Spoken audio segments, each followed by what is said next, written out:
Hola, ¿qué tal? Voy a grabar video para la clase de fisiología del ejercicio para eh, el tema de sistemas energéticos. Antes de comenzar con lo que es sistemas energéticos, quería compartirles y explicarles cómo pueden hacer, ¿sí?, un método sencillo para poder buscar información en los libros que están ocupando en este momento en PDF, o para buscar información en los PowerPoint que yo mismo les doy como apunte. Entonces, les muestro en primer lugar el PDF. ¿Sí? Una vez que este es el libro de Costil y Wilmore, el principal libro de la materia que utilizamos para estudiar. Cuando nosotros queremos buscar alguna palabra o alguna frase en particular en el libro, tenemos que irnos al buscador, ¿sí?, acá arriba. Y acá podemos escribir, no sé, la palabra que estemos interesados en encontrar. No sé, neurona, por ejemplo. Quiero buscar neurona, entonces escribo, presiono Enter y me manda al primer lugar, y acá está marcado, el primer lugar del libro donde aparece la palabra neurona. ¿Sí? Si marco acá en esta flecha, me manda a la segunda parte del libro donde aparece la neurona, o sea, la palabra neurona, perdón. ¿Sí? Si sigo haciendo clic, sigue pasando, ¿sí?, a las distintas partes del libro donde aparece la palabra. Y si voy con la flecha hacia atrás, voy en retroceso, o sea, ¿sí? No solo se puede buscar palabras, se puede buscar frases, ¿sí? Pongo neurona, espacio, motora, y me va a marcar donde dice neurona motora, ¿sí? Todos los lugares donde dice neurona motora. ¿Tá? Eso es un método fácil, sencillo para poder encontrar por ahí información dentro de los libros que están en PDF.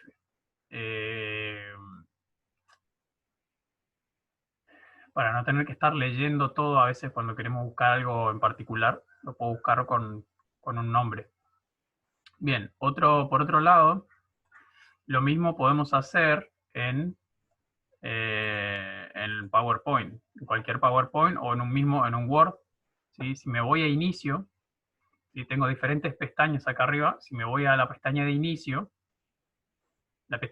voy a encontrar acá en el margen derecho la opción buscar. ¿Sí? Presiono, me va a aparecer este cuadro. Con este cuadro puedo nuevamente colocar la palabra que quiera, ¿sí? Por ejemplo, para la palabra motora, ¿sí? Y me va a ir mostrando, si cliqueo en buscar siguiente, me va a ir marcando todas las partes del PowerPoint donde figura la palabra motora. Puedo buscar palabras como puedo buscar frases también, ¿no?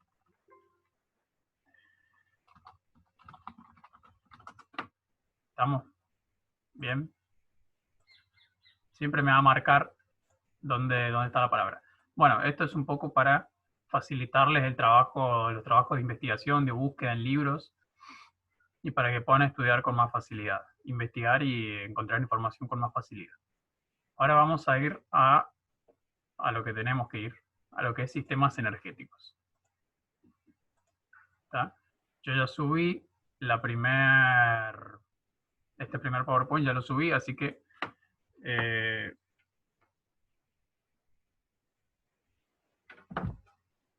este PowerPoint ya lo subí, así que lo tienen disponible en la plataforma, lo pueden leer.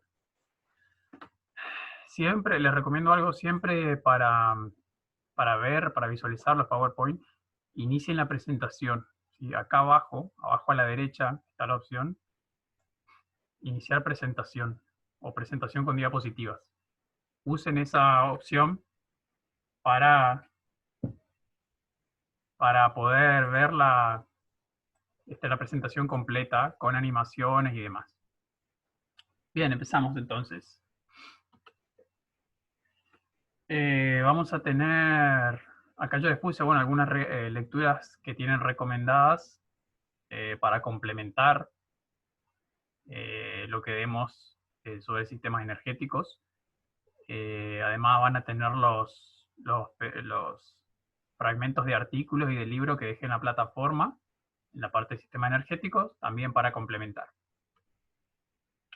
Bien, acá tenemos tipo una introducción, digamos, que nos explica por ahí lo que ustedes seguramente ya habrán visto en los años anteriores, cuáles son los combustibles que se utilizan para la producción de ATP,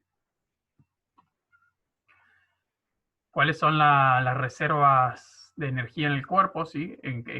Cómo se encuentran, en qué cantidad vamos a tener en sangre.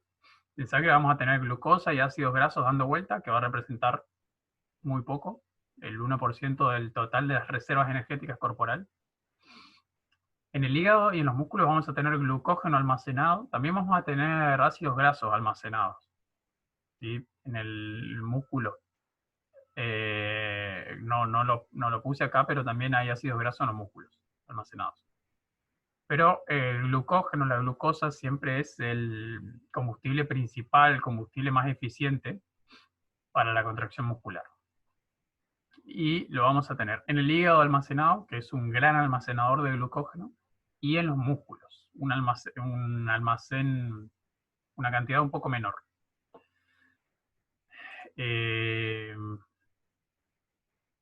A ver.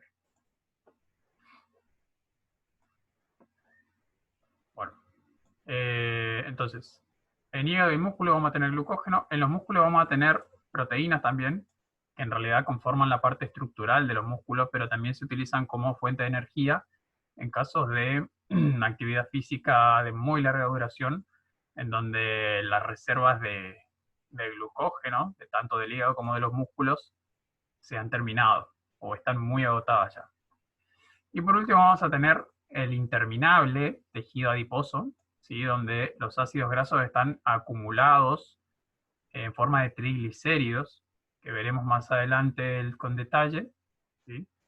Cómo están conformados, y representan el 80% de la capacidad de, o sea, las reservas energéticas corporales. O sea, tenemos muchísima energía guardada en forma de grasa que no se termina nunca, literalmente no se termina, no se va a terminar hasta el día que mueramos, vamos a tener grasa en el cuerpo, y es lo que nos brinda mayor cantidad de energía, no por unidad de tiempo, pero sí a lo largo de una actividad de larga duración. Bueno,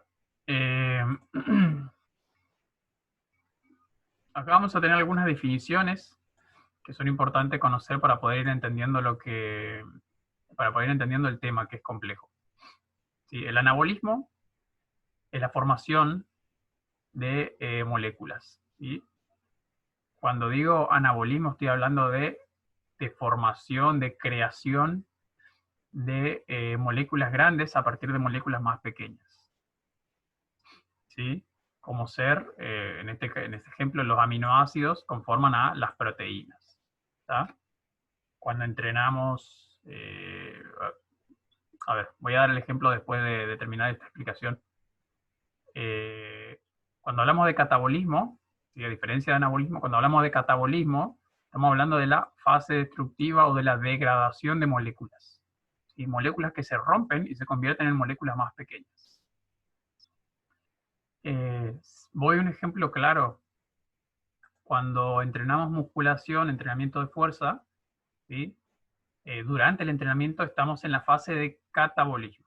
¿Sí? Lo que hacemos es romper fibras musculares. ¿Tá? Rompemos las fibras musculares, las cuales se convierten en aminoácidos que circulan por la sangre. ¿Sí?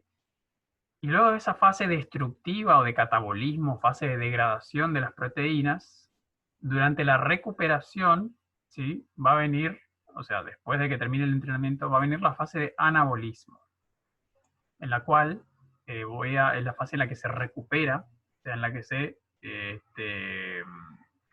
¿cómo se dice? Se reconstruye otra vez las proteínas. ¿Tá? Y por lo general se supercompensa también. ¿Sí? Supercompensar quiere decir anabolizar o ganar más en este caso, más proteínas de las que tenía en un principio. El cuerpo se adapta al entrenamiento, aumentando las reservas de lo que más utiliza por lo general. Bueno, otros conceptos que son importantes de saber es que vamos a estudiar varias proteínas, ¿sí? Que en general la mayoría de las proteínas, no todas, pero la mayoría, tienen la función de transporte, ¿sí? De transportar. Todas estas que están acá marcadas, las monocarboxilato, la carnitina y otras más, que vamos a ver, tienen la función de transportar otras moléculas en la sangre. Las enzimas, ¿sí?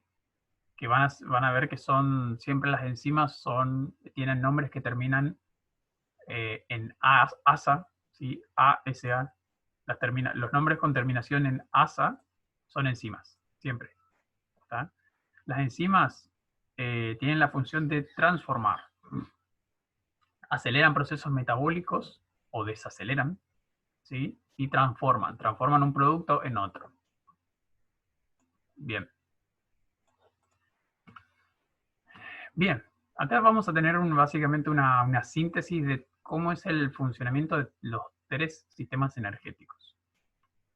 Vamos a tener el anaeróbico aláctico, ¿sí? Nombre anaeróbico porque no utiliza oxígeno para la producción de energía, y aláctico porque no acumula ácido láctico. ¿Está? No porque no produce ácido láctico, porque todo ejercicio que hagas, el que sea, produce ácido láctico. Y todos producen, pero no todos acumulan ácido láctico de manera significativa. Este sistema, como cualquier otro, produce ácido láctico, pero no lo acumula. ¿Sí? Se acumula muy poco, o sea, se llega a producir, pero se produce muy poco, por tanto no se llega a acumular. Entonces, este sistema va a consumir ATP muscular, ¿sí? Que tenemos reservas de ATP en los músculos, ATP ya formado, tenemos en los músculos, pero muy poco. Y van a permitir una contracción de, no sé, hasta 5 segundos como máximo. Va a consumir también fosfocreatina, ¿sí? La cual va a permitir, que ahora vamos a ver en detalle, la cual va a permitir resintetizar ATP y producir energía de 0 a 15 segundos aproximadamente. Y por lo general este sistema, o sea, varía mucho, la duración de este sistema depende mucho de la intensidad del ejercicio. Por lo tanto, puede durar 10 segundos, 15 segundos, 20, hasta 30 segundos. Hay algunos autores, ¿sí? Los autores van a encontrar en distintos autores van a dar distintas pautas sobre la duración de la producción de energía a través de la fosfocreatina. Pero en general es más o menos esto, ¿sí? 15 segundos. La potencia del sistema, de 4 a 6. ¿Qué es la potencia? Es el periodo en el cual el sistema es más eficiente, o el periodo en el cual el sistema predomina, ¿sí? Porque ahora vamos a ver, que tal vez ya lo vieron antes también, que los 3 sistemas energéticos trabajan de forma superpuesta, digamos. Los 3 trabajan al mismo tiempo, trabajan de forma sinérgica y superpuesta, pero siempre predomina uno sobre otro. O sea, siempre es uno de los sistemas el que predomina en la producción energética, en la producción de ATP. Entonces, de 4 a 6 segundos de actividad intensa, este va a ser el sistema que va a predominar, ¿sí? El que va a producir más cantidad de energía, siempre y cuando la actividad sea intensa. ¿Tá? Bien, sistema anaeróbico láctico sigue siendo anaeróbico. A ver, sigue siendo anaeróbico, pero este es láctico.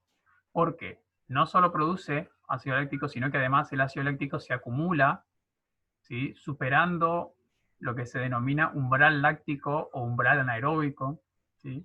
Que posiblemente lo vean, no sé, más adelante se hacen alguna especialización en entrenamiento. Este este sistema acumula gran cantidad de ácido láctico, por tanto se le llama anaeróbico láctico. Bien, ¿qué consume? Glucógeno muscular, ¿sí? Principalmente, y un poco de glucosa de la sangre. Pero más que nada es glucógeno muscular. El glucógeno que está guardado en el músculo, ¿tá? Lo ocupa este sistema para producir energía. ¿Cuál es la diferencia entre glucógeno y glucosa? Que la glucosa se le dice al hidrato de carbono más simple que está libre en la sangre, circulando. Esa es glucosa. Y glucógeno es la glucosa, pero fosforilada, digamos, y almacenada en el músculo o en el hígado, ¿sí? Donde sea que se encuentre almacenada, se le dice glucógeno. O sea, en pocas palabras, cuando la glucosa se encuentra almacenada, se le llama glucógeno y no glucosa. Bien, entonces, este sistema el sistema anaeróbico láctico va a utilizar el glucógeno que está acumulado en los músculos, glucógeno muscular, y va a permitir un trabajo más o menos a partir de 15 segundos a 90 minutos, 90 segundos, o sea, hasta 1 minuto y medio. ¿Está? Esto siempre, como les digo, hablando de una intensidad máxima. ¿Sí? Arranco una intensidad máxima, no sé, una carrera de intensidad máxima o natación, a los 15 segundos más o menos ya no voy a tener prácticamente nada de fosfocreatina y este sistema va a ser el que va a empezar a predominar hasta más o menos el minuto y medio, donde va a empezar a predominar el próximo sistema. Este sistema anaeróbico láctico tiene su potencia entre los 30 segundos y los 40 segundos. ¿Tá? Es el periodo en el que más produce energía. O sea, el periodo en el que predomina este sistema por sobre los demás. Por último vamos a tener el sistema aeróbico, ¿sí? Que es el que mayor capacidad tiene. Va a consumir glucosa de la sangre, que va a ser la glucosa que en realidad va a venir liberada por el hígado, o puede ser de la ingestión de alimentos, ¿sí? De una ingestión, una carga exógena de glucosa, de la digestión, digamos. Este sistema entonces va a consumir la glucosa que está en sangre, proveniente del hígado o de la digestión, y va, o sea, utilizando glucosa como fuente de energía, glucosa sanguínea, va a producir energía desde el minuto y medio más o menos hasta la media hora. ¿Sí? Va a predominar este sistema. O sea, el sistema aeróbico glucolítico, o sea, que utiliza glucosa de forma aeróbica para producir energía. Entonces, si yo te pregunto, ¿cuál de los combustibles, de todos los combustibles que hay para producir ATP, cuál de los combustibles es el único que se degrada de manera aeróbica y anaeróbica? Lo tenés acá, la glucosa. ¿Tá? La glucosa se degrada de forma anaeróbica, ¿sí? Glucógeno acá utilizando glucógeno muscular, o la glucosa de la sangre, y se degrada también de forma aeróbica. De las dos formas se puede degradar la glucosa o glucógeno. ¿Tá? Entonces, a partir del minuto y medio empieza el trabajo aeróbico, ¿sí? A partir del minuto y medio de entrenamiento de ejercicio continuo, empieza un trabajo aeróbico en el cual, en primer lugar, si la intensidad es alta o elevada dentro de todo, su máxima, se va a utilizar glucosa de la sangre. Hasta más o menos unos 30 minutos de ejercicio, donde va a empezar a predominar la utilización de grasas, ¿sí? O de ácidos grasos libres en sangre para la producción de energía. ¿Esto qué quiere decir? Que si vos te pones a hacer ejercicio, no sé, a hacer jogging, a trotar, probablemente no utilices mucha cantidad de ácidos grasos hasta después de la media hora de entrenamiento, más o menos. Recién a partir de ahí empiezan a predominar la utilización de ácidos grasos como fuente de energía. ¿Tá? Si la intensidad es muy baja, no. Si la intensidad es muy baja, como cuando salís a caminar, en general se utilizan más ácidos grasos que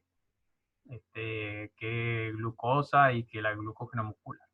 Pero cuando la intensidad es moderada a alta, se desgasta toda la glucosa de los músculos y del hígado, y recién después, más o menos a una media hora de práctica de ejercicio, vas a empezar a consumir grasas. Por último, vamos a tener las proteínas, que también van a ser una fuente de energía, si bien no es su función. La función de las proteínas es una función estructural.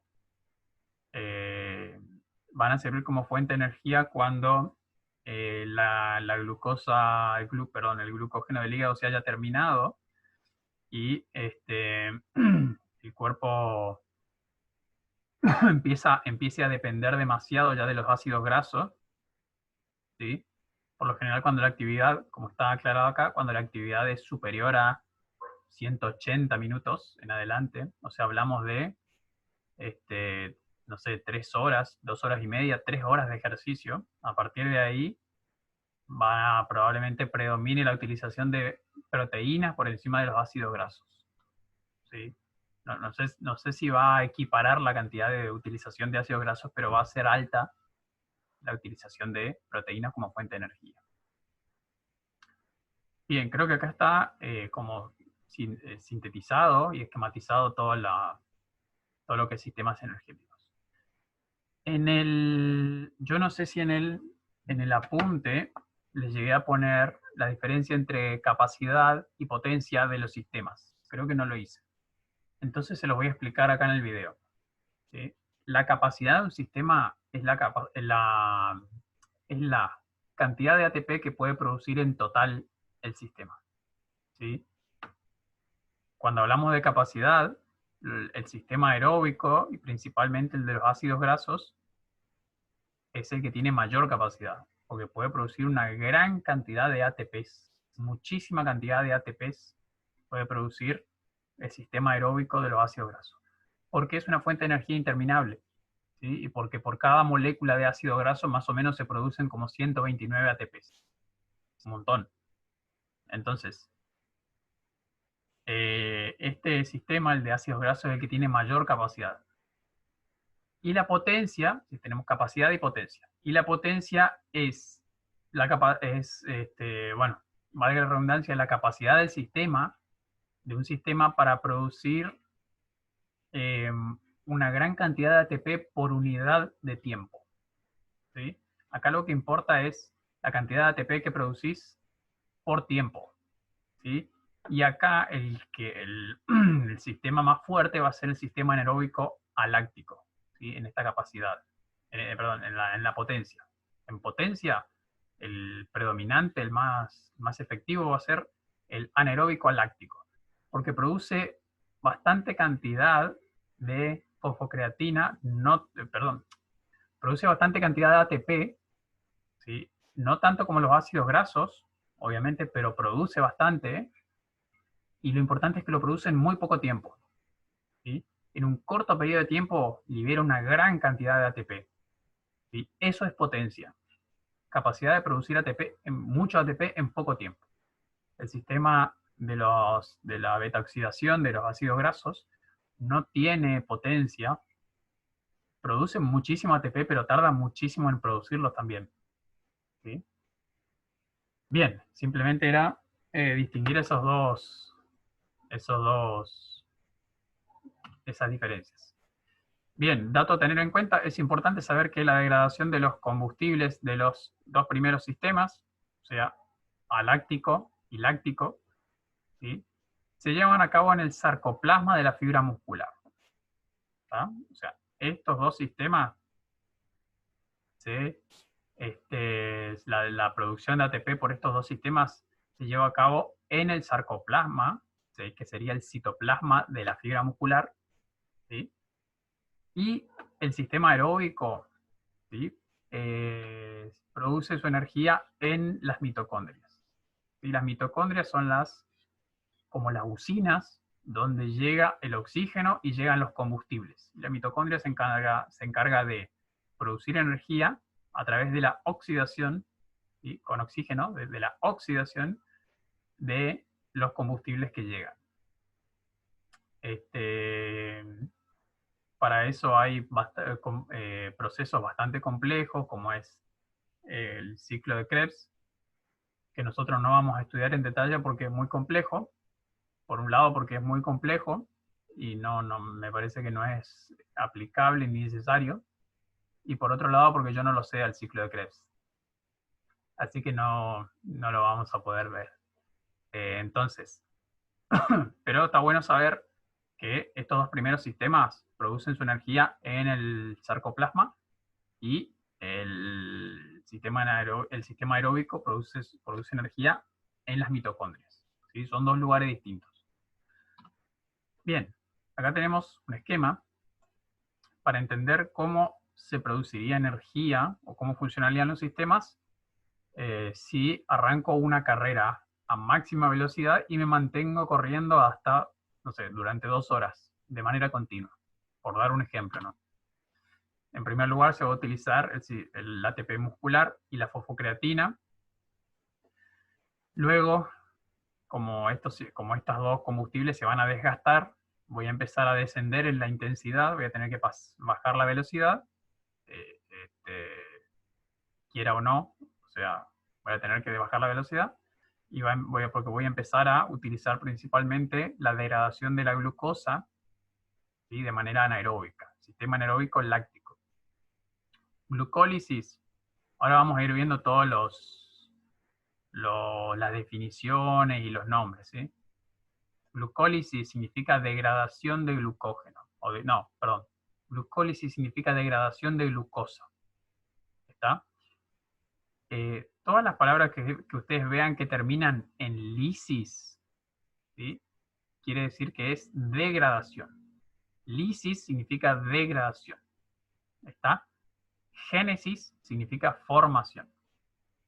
Bien, entonces ustedes ven, glucogénesis es formación de glucosa. Ustedes ven glucólisis es degradación de glucosa. O sea, una es catabolismo, la otra es anabolismo. Entonces, en este caso estamos hablando de glucólisis y de forma anaeróbica, o sea, sin presencia de oxígeno. Acá estamos hablando de que, no estamos hablando del sistema aeróbico, estamos hablando del sistema anaeróbico. Y como estamos hablando de degradación de glucosa, estamos hablando de producción de ácido láctico. ¿Sí? Cuando la glucosa se degrada de forma anaeróbica, se produce ácido láctico. Por eso se le llama sistema anaeróbico láctico. Bien, entonces, ya me fui de tema. Empiezo una carrera de alta intensidad. Sin detenerme, sigo esa carrera de alta intensidad. Al principio voy a utilizar ATP muscular y fosfocreatina. Después voy a empezar a utilizar, empezar a producir ATP a través de la glucosa degradada de forma anaeróbica. Luego voy a entrar en el sistema aeróbico ya, al minuto y medio. Entro en el sistema aeróbico y empiezo a degradar esa misma glucosa, la glucosa que viene de la sangre, pero de forma aeróbica, en las mitocondrias. Y por último, a partir de la media hora de ejercicio aproximadamente, empiezan a predominar la utilización de las grasas como fuente de energía, a lo que se le llama beta-oxidación. ¿Está?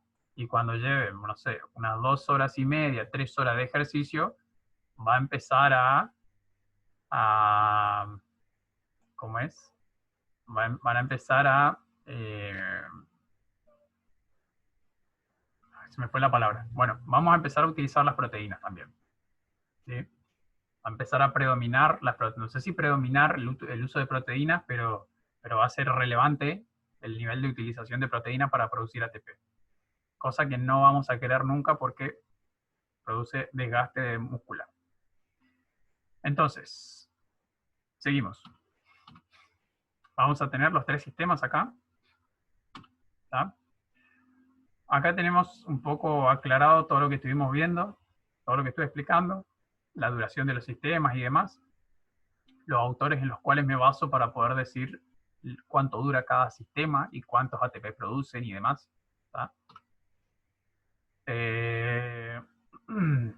Bien, esto está bueno tenerlo en cuenta, fíjense, porque esto nos va a ayudar a entender cómo funciona el organismo durante el ejercicio. El músculo utiliza prioritariamente sus posibilidades aeróbicas para obtener el mayor rendimiento posible. O sea, El músculo utiliza principalmente sus posibilidades aerobias. Solo recurre a la anaerobiosis cuando no es posible el trabajo aeróbico. ¿Qué quiere decir? Que nuestro cuerpo siempre va a intentar producir energía de forma aeróbica. O sea, si lo ponemos a hacer un ejercicio de baja intensidad, no va a degradar los combustibles de manera anaeróbica, no va a utilizar la fosfocreatina, no va a utilizar la glucosa de manera anaeróbica. ¿Por qué? Porque siempre busca ahorrar. ¿Sí? Esto que nos está diciendo, que nuestro cuerpo siempre quiere ahorrar. ¿Está? Quiere ahorrar la glucosa y el glucógeno, que es la fuente de energía más rentable. Y la fosfocreatina también. Entonces, si vos empezás un ejercicio de intensidad baja o moderada, tu organismo siempre va a intentar utilizar las grasas como fuente de energía o, como es, la glucosa que viene de la sangre en mínima cantidad. ¿Sí? La glucosa, lo mínimo posible, y va a intentar utilizar siempre las grasas para ahorrar el glucógeno muscular y evitar desgastarlo. ¿Está? Eso está bueno. O sea, está bueno saber porque es una buena adaptación.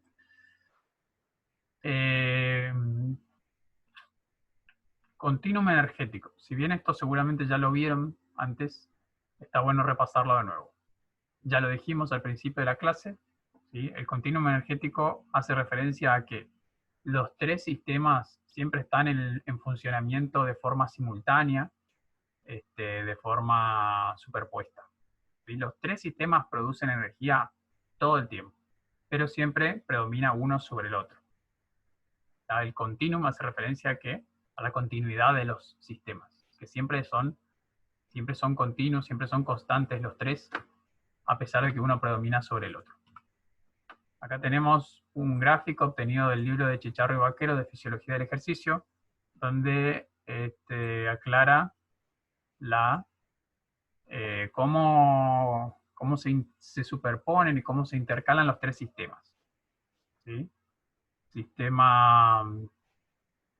sistema de los fosfágenos, que es el sistema ATP-PC o el sistema anaeróbico láctico, sistema anaeróbico aláctico, primero.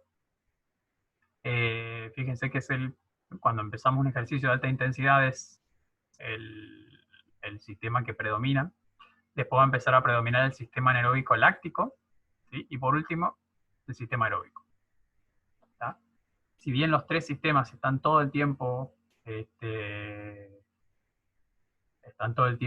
trabajando, el sistema se van superponiendo. Bien, esto está bueno saberlo, también es importante. Fíjense, además del tiempo de ejecución de un ejercicio, también influye sobre el combustible utilizado otros factores. O sea, hasta ahora nosotros nos basamos solamente en la duración del ejercicio para saber qué combustible está utilizando el cuerpo. Pero hay otros factores que influyen también. Entre esos está la intensidad del ejercicio, ¿sí? Que siempre que la intensidad sea elevada, el cuerpo va a utilizar mayor cantidad de glucógeno muscular y de fosfocreatina para producir ATP. ¿Está? En lugar de las grasas. Y también y como dijimos antes, hablando de intensidades, cuando la intensidad sea baja, la utilización, la fuente de energía va a ser grasas. ¿Está? El tipo de contracción también va a modificar el combustible utilizado, ya que durante las contracciones isométricas, como vimos en sistema cardiovascular, durante las contracciones isométricas los músculos presionan los vasos sanguíneos y no permiten que la sangre fluya, que la sangre pase por los vasos sanguíneos, por tanto no permite que llegue oxígeno a la musculatura, por tanto el músculo trabaja de forma anaeróbica. ¿Sí? ¿Se entiende?